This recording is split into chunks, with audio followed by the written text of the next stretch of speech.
ఇటీవల కాలంలో వైద్యులు సిబ్బందిపై జరుగుతున్న దాడులకు నిరసనగా గజపతి నగరంలోని 4 రోడ్ల జంక్షన్ వద్ద జాతీయ రహదారిపై వైద్యులు సిబ్బంది నిరసన తెలిపారు.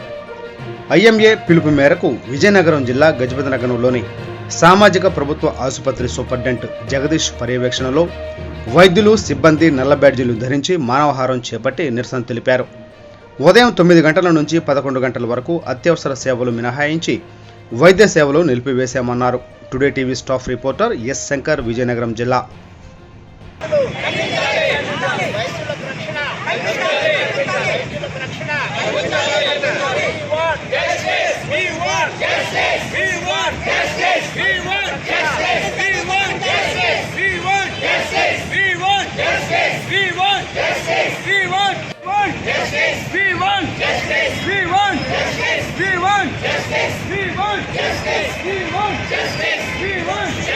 We want justice.